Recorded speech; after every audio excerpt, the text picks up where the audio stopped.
Biro nyo, no? Sa ganitong oras ng gabi, mag-alas 10, binabaybay namin itong isang ilog na pwedeng may makasalubong tayong mga malalaking biklat o yung mga sawa.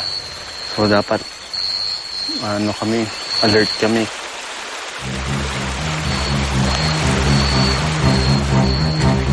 Sa ganitong oras, gumagala ang mga sawa para humanap ng pagkain.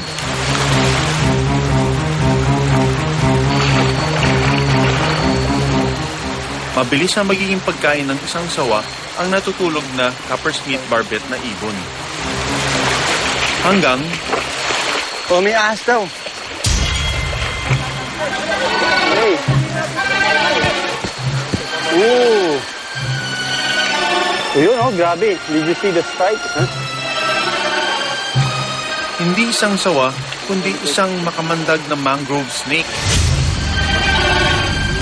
Mildly venomous o may kaunting kamandag ang ahas. Mamamaga ang parte ng katawan ng makakagat ng ahas na ito.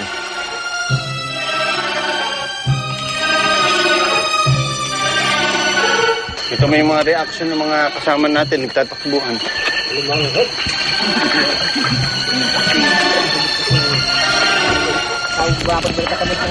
Yes, we're in business.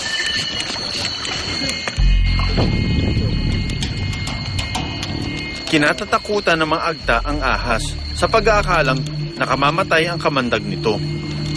Sobrang takot kayo dito? Takot sila po yan sa ahas niyo. Bakit po? Ay makamandag sir yun. Marami na bang nadali ito? Opo sir. Anong nangyayari sa kanila?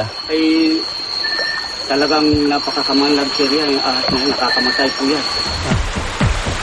So ito ang tawag dito mangrove snake, ano? Ang pangil nito nasa likod, hindi sa harap. Para makabigay siya ng lason, kailangan malalim ang kagat niya.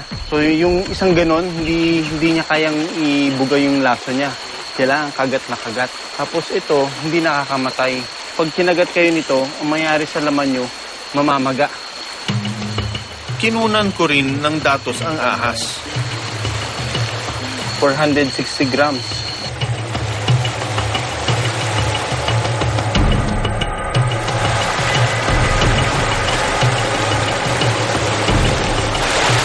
Mangrove snake.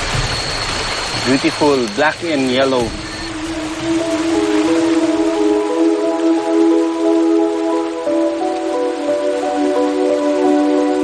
Ang mga mangrove snakes ay rear-fanged. Nasa likod ang kanilang pangil.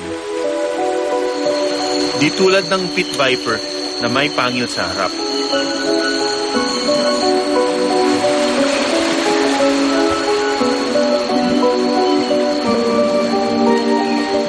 Madalas sila matatagpuan malapit sa tubig dahil kumakain ito ng mga palaka sa gilid ng mga sapa.